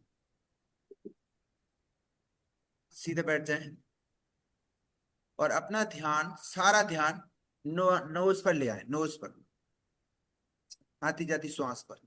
आंखें बंद कर लें, क्लोज योर आईज। अपना सारा ध्यान नाक पर। नाक पर ध्यान करते ही आपको श्वास महसूस होगी, और वो श्वास को ऐसे फील करें कि श्वास बाहर से आ रही है, और उसको फील करते हुए भीतर चले जाएं, उसी को पकड़ के। जैसे आप किसी कुएं में उतर रहे हैं तो रस्सी से जो नीचे जाते हैं, वैसे आप श्वास को पकड़ के पेट तक जाएं, अपनी कॉन्शियसनेस को पेट तक ले जाएं, और फिर पेट से बाहर श्वास को पकड़कर बाहर आ जाएं नाक तक। ऐसा करते रहिए, और अपने कंधे ढीले छोड़ दीजिए, आंखें बंद रहेंगी, पूरा शरीर ढीला हो जाएगा, पूरा शरीर रिलैक्स हो जाएगा। श्वास को पकड़ के रखना है, बीच में कोई थॉट नहीं आना चाहिए। श्वास बाहर जा रही है तो आप भी बाहर जा रहे हैं, श्वास अंदर जा रही है आप अंदर जा रहे हैं। करते रहिए, करते रहिए, करते रहिए। कितने लोग फील कर पा रहे हैं? हाथ उठाओ। श्वास के साथ कौन जा रहा है, कौन आ रहा है? थॉट भी आ रहा होगा, थॉट भी जा रहा होगा, पर उसको थॉट धीरे धीरे चलने दीजिए। बस आप श्वास पर फोकस करिए, बहुत किसी चिंता करो है वो ये। श्वास को फोकस करिए, आती जाती श्वास पर फोकस करें।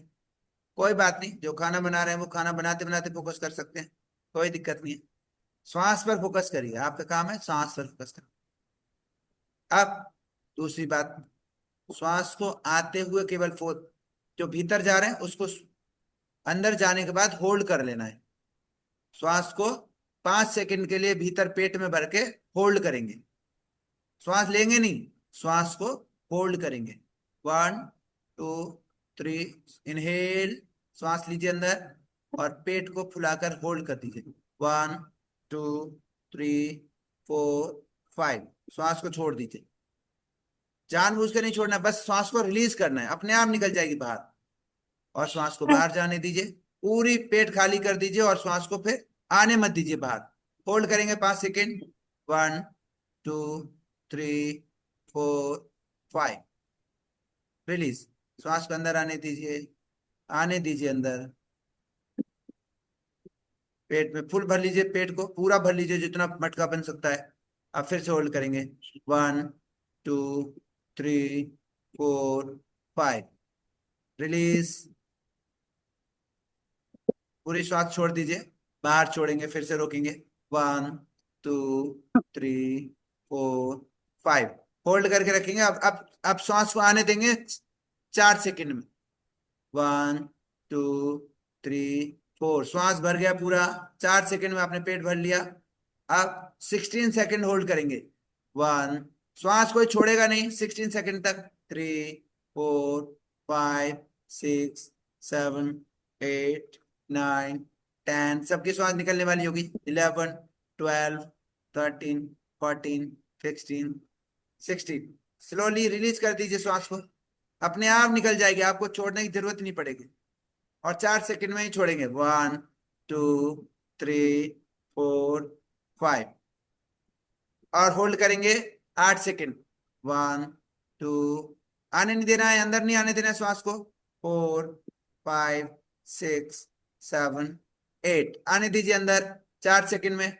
1 2 3 4, 16 सेकंड होल्ड करेंगे।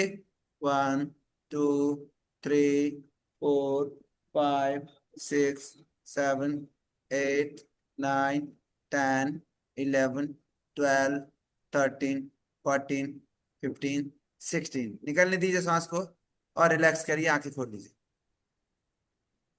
अगर ईमानदारी से किया होगा तो जब आपने होल्ड किया उस समय आपके दिमाग में कोई थॉट नहीं आया होगा। कितने लोगों ने ऐसा फील किया?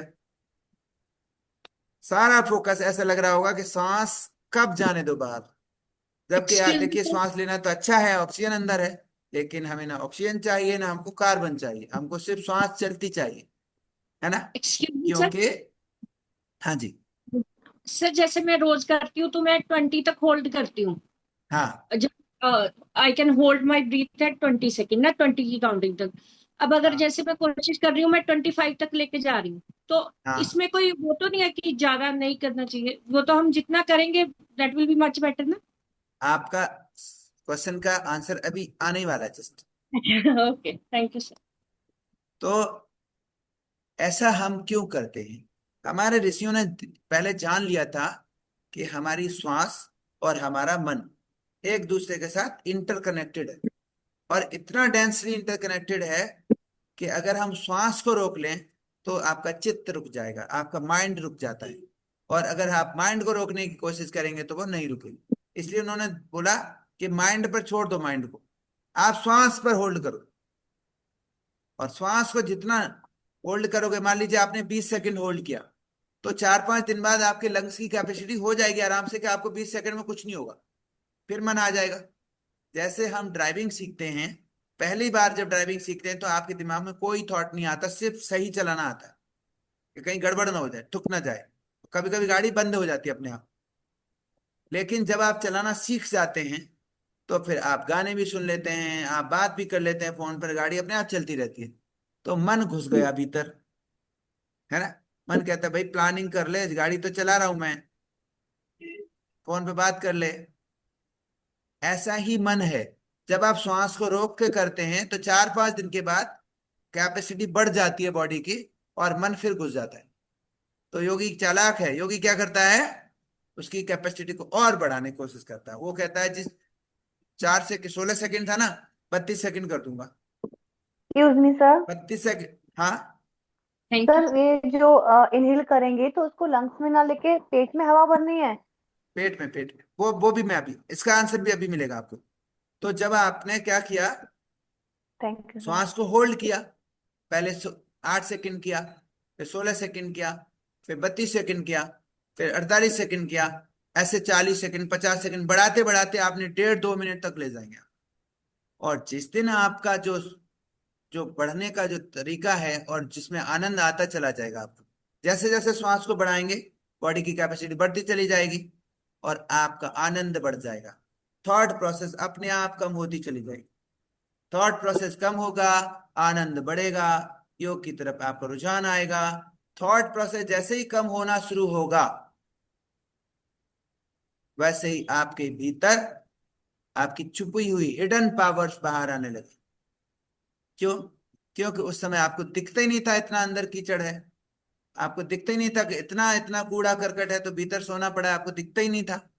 लेकिन जिस दिन आपकी थॉट प्रोसेस कम होती गई, अंदर भीतर की कलाएं आपकी बाहर आ जाएंगी। कोई आर्टिस्ट बन जाएगा, कोई सिंगर बन जाएगा, कोई पोएट्री लिखने लगेगा, कोई आर्ट, कोई कुछ करेगा, उसके भीतर से कलाएं फूट पड़ती हैं। ऐसा करने के लिए हमारे ज्यादातर जो गुरु जी लोग हैं वो आपको अलाउ ही नहीं करते।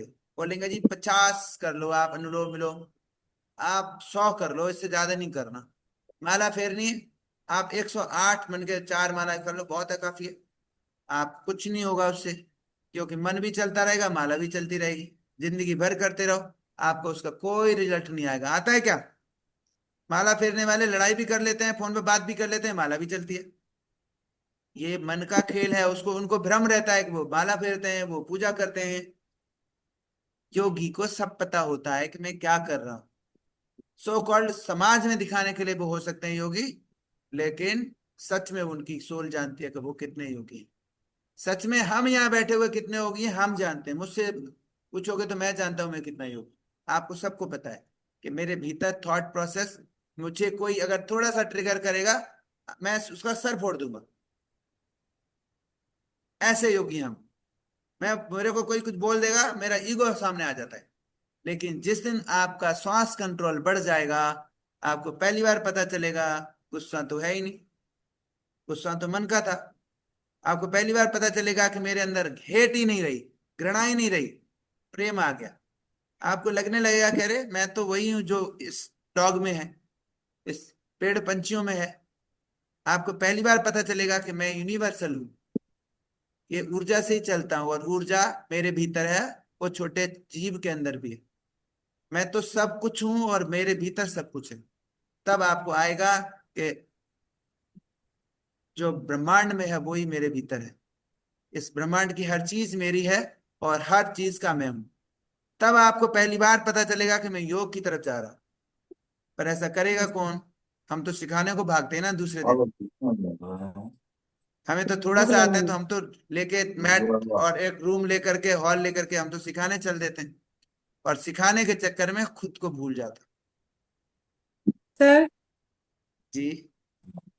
सर वो जो सांस 4 सेकेंड लेंगे, फिर 16 सेकेंड होल्ड करेंगे, फिर 4 सेकेंड उसको छोड़ना है, यस। छोड़ने के बाद भी होल्ड करेंगे सर? हाँ, अगर अच्छा करना है तो आपको छोड़ने के बाद होल्ड करना है। अभी कितना क्योंकि सेकेंड आप सर? बिगिनर हैं, आपका कोर्स बेसिक है, इसमें हम 1:1 का रेशियो करते हैं। लेकिन मैंने आपको बताया वो 2:1:4:2 का रेशियो है। मैंने अभी बताया 1:4:2 मतलब 2 सेकंड में सांस लिया, 4 गुना रोका, और फिर 2 गुने में छोड़ दिया। ऐसा होता है रेशियो। तो अभी आप पहले जो नया बिगिनर्स हैं, वो पहले 5 सेकंड में सांस लें, 5 सेकंड होल्ड करें, 5 सेकंड छोड़ दें, फिर 5 सेकंड होल्ड करें, फिर इसमें का ना आपको सांस लेना है ना आपको छोड़ना है, बस आपको देखना है और कंट्रोल करना है। ऐसे नहीं करना है, ये बिल्कुल नहीं करना है। ये तो अभ्यास कर रहे हैं आप, तो एक्सरसाइज पहले से ही कर लिया आपने, तो पहले खूब कर लो। लेकिन जब प्राणायाम करेंगे तो आप बिल्कुल शांत हो जाएंगे, तब उसको प्राणायाम बोलते हैं। तब सिर्फ आपको श्वास को देखना है और जानबूझकर उसको कंट्रोल में रखना है। क्लियर हो गया इतना? सर एक क्वेश्चन है। जी पूछो। सर सर जो आपने बताया कि अंतः कुंभक और बाह्य कुंभक, उसको अलग अलग करने के अलग अलग बेनिफिट हैं कि दोनों का बेनिफिट एक ही है? मतलब क्या ज्यादा करेंगे तो ज्यादा ज्यादा बेनिफिट होगा, फिर से ऐसा बोलो एक कुछ बार। है क्या? सर जैसे आपने बताया कि अंतः कुंभक और बाह्य कुंभक बताया ना अभी आपने, हाँ। तो सर जैसे कि हम प्राणायाम कर रहे हैं और हमने अंतः कुंभक भी किया और बाह्य कुंभक भी किया, तो उसके अलग अलग बेनिफिट हैं या दोनों का बेनिफिट एक ही है? मतलब क्या करेंगे तो ज्यादा बेनिफिट हो सकता है? नहीं, आप दोनों करेंगे तो अच्छा रहेगा ना, आपको इजी हो जाएगा, आगे ज्यादा कैपेसिटी नहीं बढ़ेगी। मतलब किसी का ज्यादा बेनिफिट है क्या कि अंतः करेंगे तो ज्यादा नहीं, ऐसा बेनिफिट कुछ होगा नहीं है, और ऐसा बाह्य कुछ करें? नहीं। यहाँ पर बेनिफिट से मतलब नहीं है, मैं आपको हेल्थ के पॉइंट ऑफ व्यू से नहीं बोल रहा। कैपेसिटी तो बढ़ती है, वो तो बाई प्रोडक्ट है, हेल्थ तो बाई प्रोडक्ट में आ जाती है। लेकिन मैं आपको सिर्फ यहाँ पर योग में ले जाने के लिए ही स्टेप बता रहा हूँ कि आपकी जो अंदर ग्रोथ है, हम कहाँ जा रहे हैं। योग का मतलब क्या है? Inner journey. हम अपनी कॉन्शियसनेस की तरफ जाएं। तो कॉन्शियसनेस की तरफ आप तब जाएंगे जब आपके हाथ में चीजें होंगी। अभी तो हमारे माइंड में है सारी चीजें, उसके हाथ में हम चलते हैं। अभी तो हमारा रिमोट दूसरों के हाथ में होता है। अभी तो हमें कोई भी जी थोड़ा सा सर। गाली देता है, कोई भी कटु वचन कह देता है, तो अभी अभी मैं आपको लग रहा हूँ बहुत ज्ञानी व्यक्ति है, अभी मैं आपको कुछ उल्टा बोल दूं, आप सारे अगेंस्ट हो जाएंगे 1 मिनट में। तो हम अभी दूसरे के कहने से चलते हैं, हमारे हाथ में अभी कुछ भी नहीं है। लेकिन जिस दिन आपके हाथ में योग प्राणायाम आ जाएगा, तो फिर आपके हाथ में आपका रिमोट आ जाएगा। तो ये सेकंड स्टेप मैंने बता दिया। थर्ड स्टेप के लिए अभी समय नहीं है। थर्ड सॉरी फिफ्थ में हम इसके आगे थोड़ा प्रयोग करेंगे, बहुत सारी चीजें इसमें बच गई हैं नेक्स्ट वाली सर क्लास में। हाँ जी। सर वो जो बाह्य कुंभक करना है वो कितना सेकेंड का होल्ड करना है? जितना आपने अंदर रोका है उतना ही बाहर करेंगे तो अच्छा रहेगा। 16 अगर 16 16 में अंदर मत करते जाइए। हैं तो? आप हाँ। अभी बिगिनिंग में इतना मत करिएगा, आपका अगर अभ्यास है तो आप कर सकते हैं। बिगिनिंग में 4-5 सेकंड से शुरू कर लीजिए। ओके सर, मैंने अंदर जितना करेंगे बाहर भी उतना ही करेंगे? हाँ, बाहर अंदर करने से क्या होता है कि जब आप रोकेंगे बाहर, तो सांस लेने को मन करेगा और थॉट भाग जाएगा। अगर आप अंदर नहीं रोकेंगे तो आपको सांस लेनी पड़ेगी और आपका मन भी चलाएगा साथ में। Yes sir, thank you sir. ठीक है। चलिए, अब हम यहाँ पे वाइंड अप करते हैं, काफी समय हो गया, आप लोग को खाना भी खाना होगा। तो एक्सक्यूज मी क्वेश्चन सर। है तो मेरे नंबर पे आप पूछ सकते हैं या ग्रुप में डाल सकते हैं। जो भी सर आपने वही आज आपको अनुभव हुआ है, एक्सक्यूज मी सर। अच्छा सर लगा वही कैसा लगा, क्वेश्चन आप है अपने कि ग्रुप में, टेट क्योंकि में। आधे लोग ही आए हैं, 100 से ज्यादा लोग हैं, तो उसका आप जरूर डालिए कि भाई कैसी क्लास लगी, कुछ अचीव हो रहा है या नहीं। ठीक है, एक्सक्यूज सीधे मी बैठ सर। जाइए, थैंक यू सर। सीधे बैठ जाएं, आंखें को मलका से बंद कर लें, एक लंबा गहरा श्वास लीजिए।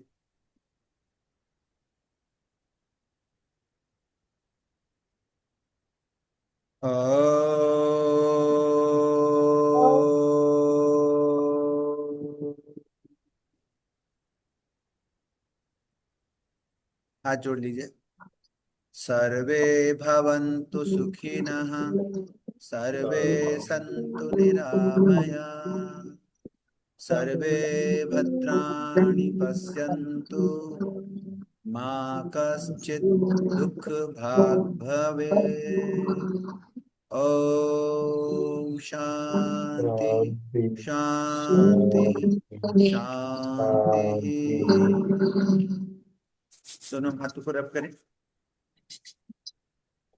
आंखों पे लगाएं, पूरे चेहरे पर, और धीरे से दोनों हाथों को आगे करते हुए आंखें खोलें।